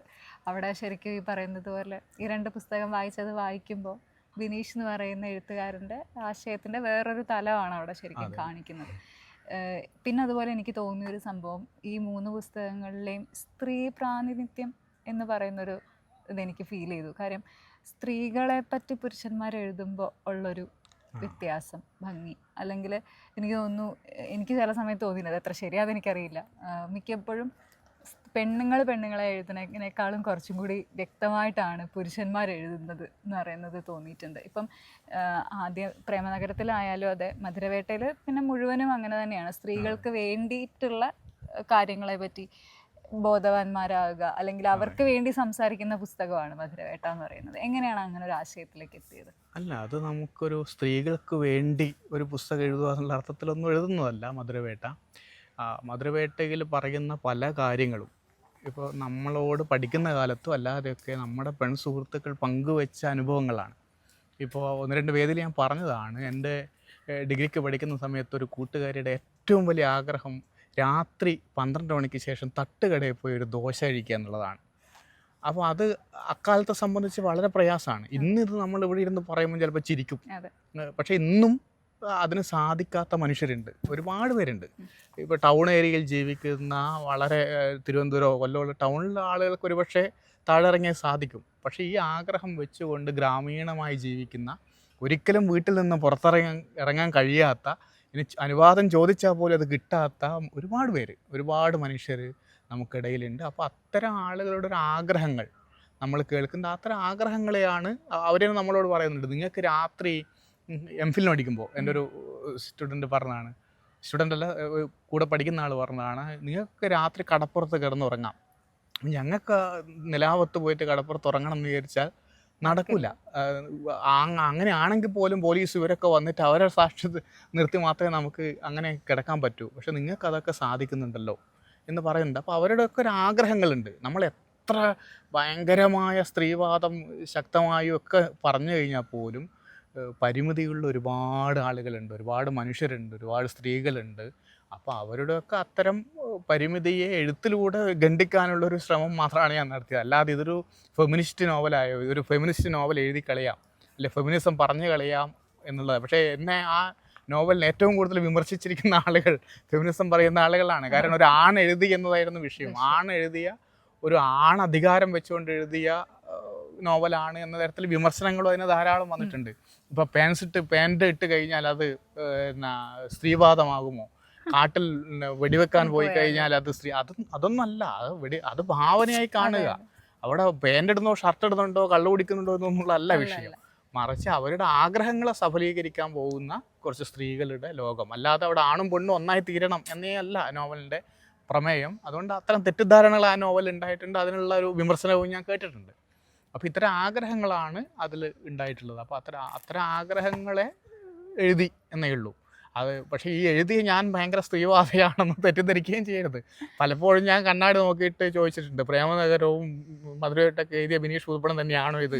കാരണം എന്നിലും മെയിൽ ഷോവനിസം ഉണ്ട്, തീർച്ചയായും ഉണ്ടാവും. ഏതൊരു പുരുഷനിലും മെയിൽ ഷോവനിസം ഉണ്ട്. അത് പലപ്പോഴും നമ്മളറിയാത്ത ഘട്ടങ്ങളിൽ പോലും പുറത്തേക്ക് വരും. അപ്പോൾ അത്തരത്തിലുള്ള, എന്നാലും നമ്മളങ്ങനെ എഴുതുന്നു, നമ്മൾ സ്വതന്ത്രമാണെന്ന് കാണിക്കാൻ വേണ്ടി, സ്വതന്ത്ര ഇന്ത്യകരാണെന്ന് കാണിക്കാൻ വേണ്ടിയെങ്കിലും നമ്മൾ അത്തരം എഴുത്തുകൾ എഴുതുന്നുണ്ട്. അത് ഞാനെന്നല്ല, ഏതൊരാളായാലും ഇതൊക്കെ ചെയ്യുന്നുണ്ട് സ്വാഭാവികമായിട്ടും. അപ്പോൾ അത്തരം സ്വപ്നങ്ങളാണ്, സ്ത്രീകളുടെ സുഹൃത്തുക്കളുടെ സ്വപ്നങ്ങളെ നമ്മൾ എഴുതിയെന്നേ ഉള്ളൂ. അതിൽ കുറേ ഭാവനയുണ്ട്, കുറേ അവരുടെ സ്വപ്നങ്ങളുണ്ട്, അങ്ങനെ പലതുമുണ്ട്. ഇതെല്ലാം ചേർന്നതാണ്. ഇപ്പോൾ നമ്മൾ 3 പുസ്തകങ്ങൾ എഴുതിയല്ലോ. അപ്പം ഒരു കഥാപാത്രത്തിൽ നിന്ന് വേറൊരു കഥാപാത്രത്തിലേക്കും സാഹചര്യത്തിലേക്കും മാറുമ്പോൾ ഉണ്ടാവുന്ന ബുദ്ധിമുട്ടുകളെ പറ്റിയൊക്കെ ചില എഴുത്തുകാരെ ഞാൻ പറഞ്ഞു കേട്ടിട്ടുണ്ട്. അതായത് ഒരു കഥയിൽ നിന്ന് മറ്റൊരു കഥയിലേക്കുള്ള ഒരു ദൂരം ബിനീഷ് ചേട്ടൻ എങ്ങനെയാണ്? ഇപ്പോൾ ഞാൻ 3 നോവൽ എഴുതുന്ന സമയത്തും നോവലിൻ്റെ ആശയം നമ്മളിലുണ്ടാവും. പിന്നെ കഥാപാത്രങ്ങൾ ചിലപ്പം എഴുതുന്ന സമയത്ത് കടന്നു വരുന്ന കഥാപാത്രങ്ങളുണ്ടാവും. ആ കഥാപാത്രങ്ങൾ ഒരുപക്ഷെ നമ്മളുമായിട്ട് ബന്ധപ്പെട്ട ഏതെങ്കിലും ഒരു കാലത്തെ ഏതെങ്കിലും ഒരാളായിരിക്കാം, അല്ലെങ്കിൽ നമ്മുടെ അനുഭവമായിരിക്കാം. ഇപ്പോൾ പ്രേമനഗരത്തിൽ 2 പേര് വയനാടൊക്കെ യാത്ര പോകുമ്പോൾ ചെവി അടഞ്ഞു പോകുന്നുണ്ടല്ലോ. ചെവി അടഞ്ഞു പോകുമ്പോൾ അപ്പുറത്തെ കഥാപാത്രം പറയുകയാണ്, ഒരു കാര്യം ഈ അടച്ചു പിടിച്ചിട്ട് ശ്വാസം ചെവിയിലൂടെ പുറത്തു വിടാൻ പറയുന്നു. അത് ടൂറ് പോയൊരു കാലത്ത് എൻ്റെ അനുഭവമാണ്. അത് എത്രയോ വർഷം മുമ്പാണ്, 10-18 കൊല്ലം മുമ്പ് നടന്നൊരു കാര്യമാണ്. ഞങ്ങൾ ഒരുമിച്ച് കോളേജിൽ ടൂറ് പോകുമ്പോൾ നടന്നൊരു സംഭവമാണ്. സ്വാഭാവികമായിട്ട് ഇത് പ്രേമനഗരം എഴുതുന്ന സമയത്ത് നമുക്കത് ഓർമ്മ, ആ സംഭാഷണം ഓർമ്മ വന്നു, ആ കഥാപാത്രങ്ങൾ ഓർമ്മ വന്നു. സ്വാഭാവികമായിട്ടും അതിൻ്റെ ആ ഭാഗം ഈ കഥാപാത്രത്തിലേക്ക് പേസ്റ്റ് ചെയ്തു. അപ്പോൾ അത്തരത്തിലുള്ള സാധ്യതകളുണ്ട്. ചിലപ്പോൾ നമ്മൾ കഥാപാത്രങ്ങളെ മുൻകൂട്ടി തയ്യാറാക്കുന്നു, അതവിടെ നിൽപ്പിക്കുന്നു, അങ്ങനെ കൊണ്ടുപോകാനും പറ്റും. അതേസമയത്ത് എഴുതി വരുമ്പോൾ നമ്മളറിയാതെ ചില കഥാപാത്രങ്ങൾ കടന്നു വരും. ഇപ്പോൾ സുന്ദര ജീവിതം എഴുതുന്ന സമയത്ത് നായ ഇല്ലായിരുന്നു കഥാപാത്രം. പക്ഷേ എഴുതി പകുതി എത്തിയപ്പോൾ ആ നായ എൻ്റെ മനസ്സിലേക്ക് വന്നു, നായ കഥാപാത്രമായി. പാറ്റ, അത് അങ്ങനെ ഒരു കഥാപാത്രം ഇല്ലായിരുന്നു ആദ്യം എഴുതുന്ന സമയത്ത്. പക്ഷേ എഴുതുന്ന സമയത്ത് ആ നായയോടൊപ്പം ആ പാറ്റ കൂടി കഥാപാത്രമായി വന്നു. അപ്പോൾ നമ്മളറിയാതെ ചിലപ്പോൾ കഥാപാത്രങ്ങൾ എഴുതി വരുന്ന സമയത്ത് വരാം. ഒരുപക്ഷെ നമ്മുടെ അതിനു മുമ്പ് സ്ട്രക്ചർ ചെയ്ത കഥാപാത്രങ്ങൾ ചിലപ്പോൾ അതേപടി ആവണമെന്നില്ല, എന്നാലും അങ്ങനെയുള്ള കഥാപാത്രങ്ങളെയും നമുക്ക് സൃഷ്ടിക്കാൻ കഴിയുമെന്നുള്ളതാണ്. അത് നമ്മുടെ ഓരോരുത്തരുടെ എഴുത്ത് രീതിക്കനുസരിച്ചിരിക്കും. അപ്പോൾ എൻ്റെ എഴുത്ത് ഇങ്ങനെയാണ് വരുന്നത്. ഇതിലെ പാറ്റയും പട്ടിയൊക്കെ പിന്നീട് കടന്നു വന്ന കഥാപാത്രങ്ങളാണ്. ഇപ്പോൾ നമുക്ക് പറഞ്ഞ് അവസാനിപ്പിക്കാം. ഞാൻ എന്താ പറയുക, കാലിക പ്രസക്തി ഉണ്ടെന്ന് തോന്നുന്നൊരു കാര്യത്തെപ്പറ്റി സംസാരിക്കാമെന്ന് വിചാരിക്കുക. കാരണം എല്ലാത്തിലും ഇപ്പോൾ ഒരു വ്യാജന്മാരുടെ അല്ലെങ്കിൽ വ്യാജമയം ഉണ്ട്. ഇപ്പം പുസ്തകങ്ങൾ ഇറങ്ങുന്ന കോപ്പികളിലാണെങ്കിലും വായനക്കാരിലാണെങ്കിലും നമ്മൾ ഇൻഫ്ലുവൻസേഴ്സ് എന്ന് പറഞ്ഞ് കാണുന്ന പുസ്തകം വായിക്കാതെ അതിനെ വിലയിരുത്തുന്ന ആളുകളുണ്ട്. പൈറേറ്റഡ് കോപ്പികൾ ഭയങ്കരമായിട്ട് കൂടുന്നൊരു സമയമാണ്. പിന്നെ ഈ പറയുന്നത് പോലെ മുഖമില്ലാത്ത, സ്വന്തമായിട്ടുള്ള പേരില്ലാത്ത, മേൽവിലാസം ഇല്ലാത്ത ആളുകൾ എന്നൊക്കെ പറയുന്ന പോലത്തെ ഇൻസ്റ്റാഗ്രാം അക്കൗണ്ടുകൾ വഴിയുള്ള നെഗറ്റീവ് പബ്ലിസിറ്റി അല്ലെങ്കിൽ വിമർശകരെ പോലും എന്താ പറയുക മാറ്റി നിർത്തിക്കൊണ്ട് വിമർശിക്കുന്ന ആളുകൾ എന്നുള്ള രീതിയിലുള്ള കുറേ മനുഷ്യർ കയറി വരുന്നുണ്ട്. ഇവരൊന്നും ആരാന്ന് പോലും നമുക്കറിയില്ല, അവരൊക്കെ പുസ്തകം പോലും വായിക്കുന്നുണ്ടോയെന്ന് പോലും അറിയാത്ത കുറേ കാര്യങ്ങളും നമ്മുടെ ചുറ്റും നടക്കുന്നുണ്ട്. ഇതിലെനിക്ക് കുറച്ച് ഏറ്റവും ബുദ്ധിമുട്ടായിട്ട് തോന്നിയൊരു കാര്യം ഈ പൈറേറ്റഡ് കോപ്പികളെ പറ്റിയിട്ട് ആലോചിക്കുമ്പോഴാണ്. ഇപ്പം നമ്മുടെ പുസ്തകങ്ങൾ ഈ പറയുന്ന പോലെ ഇടയ്ക്കുള്ള പേജുകളിൽ നിന്ന് തുടങ്ങുക, അല്ലെങ്കിൽ പേജുകളില്ലാതെ വളരെ ലോ ക്വാളിറ്റിയിൽ വായനക്കാരനെ കൂടി കബളിപ്പിക്കുന്ന, ശരിക്കും വായനക്കാരാണ് അവിടെ ഏറ്റവും കൂടുതൽ, എഴുത്തുകാരനും വായനക്കാരനാണ് കബളിപ്പിക്കപ്പെടുകയും ഒരു എഴുത്തുകാരൻ്റെ എഫേർട്ടും ഒരു വായനക്കാരൻ്റെ വിശ്വാസമാണ് അവിടെ നഷ്ടപ്പെട്ടുകൊണ്ടിരിക്കുന്നത് എനിക്ക് തോന്നിയിട്ടുണ്ട്. അതിനെപ്പറ്റി എന്താണ് ചേട്ടൻ പറയാൻ? ഇപ്പോൾ വ്യാജ കോപ്പികൾ മലയാളത്തിൽ നമുക്ക് കേൾവി പോലും ഇല്ലായിരുന്നു. പക്ഷേ ഇംഗ്ലീഷ് പുസ്തകങ്ങളുടെയൊക്കെ ഈ രീതിയിൽ ഇറങ്ങിയിട്ടുള്ള വാർത്തകൾ നമ്മൾ കേട്ടിട്ടുണ്ട്. ഒരുപക്ഷെ നമ്മുടെ കേരളത്തിൻ്റെ തെരുവുകളിൽ തന്നെ ഈ ഡാൻ ബ്രൗണിൻ്റെ ഒക്കെ പുസ്തകങ്ങൾ ഇങ്ങനെയുള്ള കോപ്പികൾ വിറ്റതായിരുന്നു. പക്ഷേ മലയാളത്തിൽ അത് ഇല്ലായിരുന്നു. പക്ഷേ ഈ അടുത്ത കാലം മുതലാണ് മലയാളത്തിൽ വളരെ സജീവമായിട്ട് ഈ ഒരു വ്യാജ പതിപ്പുകൾ, ഇപ്പോൾ എൻ്റെ തന്നെ 3 നോവലുകളുടെയും വ്യാജ പതിപ്പുകൾ ഇവിടെ, ഈ സുന്ദരജീവിതത്തിൻ്റെ വ്യാജ പതിപ്പുകൾ എനിക്ക് മനസ്സിലായത് ഞങ്ങളുടെ കുട്ടികൾ ഇവിടുന്ന് പറയാണ്, സാറിൻ്റെ നോവൽ വായിച്ചു. ഞാൻ ചോദിച്ചു DC എന്നാണോ വാങ്ങിയത്? അല്ല, മീഷോ എന്നാണ് വാങ്ങിച്ചത്. അവിടെ വില, ഞാൻ ചോദിച്ചു എത്ര വില? 100 രൂപക്ക്. ഞാൻ ചോദിച്ചു 180 പുസ്തകം നിങ്ങൾക്ക് 100 രൂപക്ക്, അതൊന്ന് കൊണ്ടുവരാൻ പറഞ്ഞു. അപ്പോൾ കുട്ടികൾ കൊണ്ടുവന്ന സമയത്താണ് ഒറ്റ നോട്ടത്തിൽ നമുക്ക് വ്യാജനാന്ന് പിടിയിട്ടില്ല. പക്ഷേ എഴുതിയ ആളെന്ന നിലയിൽ, അല്ലെ പുസ്തകം പരിചയമുള്ള ഒരാളെന്ന നിലയിൽ നമുക്ക് പെട്ടെന്ന് മനസ്സിലായി ഉള്ളിൽ നമ്മളെ ഡീറ്റെയിൽസ് ഇല്ല, DC-യുടെ പേജില്ല, ഇതൊന്നും ഇല്ലാതെ ഇത് വിൽക്കുക സജീവമാണ്. അപ്പോൾ നമ്മളെ ഇതിൽ കയറി നോക്കുമ്പോൾ വലിയ 5 റേറ്റിംഗ് ഒക്കെയാണ് കാണിക്കുക. കോംബോ വരുന്നു, കോംബോ പല പുസ്തകങ്ങളും ചേർത്ത് കൊണ്ട് 1000-2000 വില വരുന്നത് 500 രൂപക്ക് 400 രൂപ. അപ്പോൾ ആളുകൾ അറിയാതെ ഇത് വാങ്ങുകയാണ്. അത് അറിഞ്ഞുകൊണ്ടല്ല ചെയ്യുന്നത്, അറിയാതെ. കാരണം നമ്മളെപ്പോഴും വില കുറച്ച് കിട്ടുന്ന സാധനങ്ങൾ വാങ്ങുമല്ലോ. അങ്ങനെ പുസ്തകങ്ങൾ ഒരുപാട് പോകുന്നുണ്ട്. പ്രേമനഗരം കഴിഞ്ഞ 3 വർഷമായി വലിയ തോതിൽ വ്യാജൻ പോയിക്കൊണ്ടിരിക്കുകയാണ്, മധുരവേട്ട പോയിക്കൊണ്ടിരിക്കുകയാണ്. എൻ്റെ മാത്രമല്ല, അഖിലിൻ്റെയും നിമ്നയുടെയും പുതിയ ഒരുപാട് എഴുത്തുകാരുടെ നോവലുകൾ ഇത്തരത്തിൽ നിങ്ങൾക്ക് കോംബോ ആയിട്ടൊക്കെ കാണാൻ കഴിയും. അത് വളരെ പ്രശ്നം. ഇത് പബ്ലിക്കേഷന് മാത്രമല്ല, എഴുത്തുകാർക്ക് മാത്രമല്ല നഷ്ടം, നമ്മുടെ വായനയുടെ ഒരു സത്യസന്ധത അതിനെ ഇല്ലാതാക്കും. നാളെ ആർക്കും ഇത് ചെയ്യാൻ പറ്റും. ഏതൊരാൾക്കും ഇത് നേരെ കൊണ്ടുപോയി ഫോട്ടോ കോപ്പി എടുത്തിട്ട് പുസ്തകമായിട്ട് വിൽക്കാൻ പറ്റും.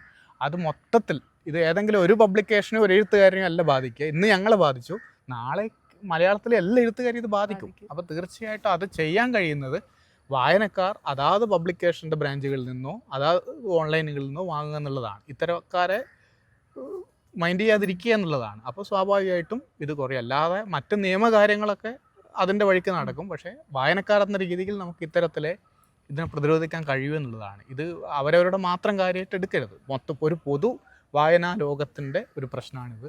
പിന്നെ മറ്റൊന്ന്, ഈ പ്രൊഫൈലുകൾ, ഫേക്ക് പ്രൊഫൈലുകൾ, അത് നമുക്ക് ഒന്നും ചെയ്യാൻ കഴിയില്ല.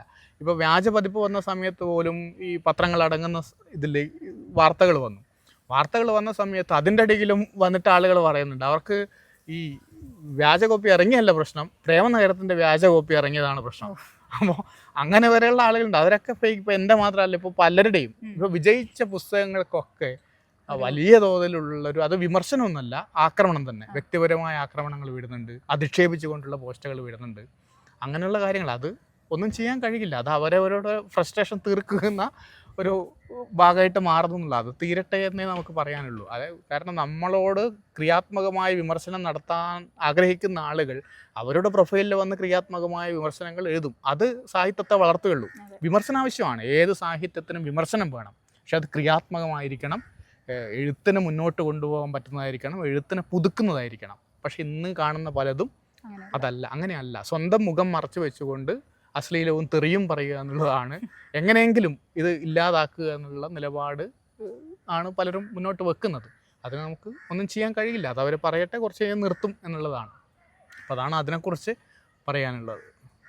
ഇനി ഇപ്പോൾ സുന്ദരജീവിതം വായിക്കാത്ത മനുഷ്യരോട്, അല്ലെങ്കിൽ ഇതിലേക്ക് ഇനി എത്തിപ്പോവാൻ പെടുന്ന മനുഷ്യരോട് എന്താണ് പറയാനുള്ളത്? വായിക്കാത്ത മനുഷ്യർ, ഇപ്പോൾ ഏതൊരു എഴുത്തുകാരൻ്റെ ആഗ്രഹം തൻ്റെ കൃതി ആളുകൾ വായിക്കുക, അതിനെക്കുറിച്ച് സംസാരിക്കുക, നല്ലതോ ചീത്തയോ എന്തായാലും ശരി സംസാരിക്കുക എന്നുള്ളതാണ്. ക്രിയാത്മകമായി എന്തും പങ്കുവെക്കുക എന്നുള്ളതാണ്. സ്വാഭാവികമായിട്ട് എനിക്ക് പറയാനുള്ളതാണ്, പ്രേമനഗരം പോലെ ഒരു നോവലല്ല സുന്ദരജീവിതം. അത് ഒരുപക്ഷെ പ്രേമനഗരത്തേക്കാൾ ഒരു ഒറ്റപ്പെടുന്ന മനുഷ്യർക്ക്, അതല്ലെങ്കിൽ ഏകനാണെന്ന് തോന്നുന്ന മനുഷ്യർക്കൊക്കെ ഇത് കുറച്ച് റിലേറ്റഡ് ആവും. അതുകൊണ്ട് വായിക്കുക എന്ന് തന്നെയാണ്, വായിച്ച് അഭിപ്രായം പങ്കുവെക്കുക എന്ന് തന്നെയാണ് എനിക്ക് പറയാനുള്ളത്. ഇനി വരാനിരിക്കുന്ന എഴുത്തുകളെ പറ്റി എന്താണ്? പുതിയ നോവലുകളോ കവിതകളോ എന്തെങ്കിലും വരുന്നുണ്ടോ? വരാനിരിക്കുന്ന ഒരു ഓർമ്മക്കുറിപ്പാണ്. അതിപ്പോൾ കാലടിക്കാലം എന്ന രീതിയിൽ നമ്മുടെ ഒരു പഠനകാലത്തെ, സർവകലാശാല കാലത്തെ അന്നത്തെ ഒരു വിശാലമായൊരു അനുഭവത്തെ എഴുതി വരാനുള്ളൊരു ശ്രമമാണ്. അതിൻ്റെ ഒരു 19 ഭാഗങ്ങൾ DC ഇങ്കിൽ, DC ബുക്സിൻ്റെ DC ഇങ്കിൽ ഇപ്പോൾ വന്നിട്ടുണ്ട്. 19ഓടുകൂടി അത് അവസാനിപ്പിച്ചു. ബാക്കി ഭാഗങ്ങൾ പുസ്തകം ഇറങ്ങുന്ന സമയത്ത് അതിലുണ്ടാവും. അപ്പോൾ അതാണ് കാലടിക്കാലം എന്നൊരു പുസ്തകമാണ്, ഓർമ്മക്കുറിപ്പുകളാണ് ഇനി ഇറങ്ങാനുള്ളത്. ഇപ്പോൾ പുസ്തകത്തിന് എല്ലാ ആശംസകളും. ഒരുപാട് നന്ദി. എന്തായാലും ഈ വൈകുന്നേരം ഒരുപക്ഷെ വെറുതെ ആയി പോകുന്ന ഒരു വൈകുന്നേരമായിരുന്നു. ഞാൻ വെറുതെ നടന്ന് റൂമിലേക്ക് പോകേണ്ട ഒരു വൈകുന്നേരം ആവുന്നതിന് പകരം ഇതിനെ വളരെ മനോഹരമാക്കിയ, ഒരുപാട് സംസാരിക്കാൻ കഴിഞ്ഞ ഈ ഒരു നേരത്തിന് നിങ്ങൾക്കെല്ലാവർക്കും ഒരുപാട് നന്ദിയും സ്നേഹവും എല്ലാം അറിയിക്കുന്നു. നന്ദി. ജീവിതങ്ങളെ പറ്റി എഴുതുക എന്ന് പറയുന്നത് അത്ര എളുപ്പമല്ല. അത് വ്യത്യസ്തമായി ഇങ്ങനെ പല പല വാക്കുകളിൽ പല പല ആളുകളിലൂടെ പല പല കഥകളിലൂടെ മനുഷ്യരിലേക്ക് എത്തിക്കുക എന്ന് പറയുന്നത് ഒരു എഴുത്തുകാരനെ സംബന്ധിച്ച് വളരെ വളരെ ബുദ്ധിമുട്ടുള്ളൊരു കാര്യമാണ്. പ്രേമനഗരം മുതൽ മധുരവേട്ട കഴിഞ്ഞ് അത് കഴിഞ്ഞ് ഇപ്പോൾ സുന്ദര ജീവിതത്തിൽ എത്തി നിൽക്കുമ്പോൾ ഈ 3 പുസ്തകങ്ങളിലും നമുക്ക് അവിടെ നമ്മൾ കണ്ടുപോയ മനുഷ്യരെ കാണാൻ പറ്റും. ചിലപ്പോൾ നമ്മളെ തന്നെയും കാണാൻ പറ്റും. ഇതുവരെ അനുഭവിച്ചിട്ടില്ലാത്ത ജീവിതങ്ങളെപ്പറ്റി കൂടുതൽ അറിയുക എന്നുള്ളതാണ് ഓരോ എഴുത്തുകാരനും നമുക്ക് നൽകുന്ന സമ്മാനം. ഇനി വരാനിരിക്കുന്ന കാലടിക്കാലങ്ങളുടെ ഓർമ്മകളിലേക്ക് നമുക്കും ഒന്നിച്ച് യാത്ര പോകാം. ഇന്ന് നമ്മളോടൊപ്പം കൂടിയത് ശ്രീ ബിനീഷേട്ടൻ. ബിനീഷേട്ടന് എല്ലാവിധ നന്ദിയും സ്നേഹവും.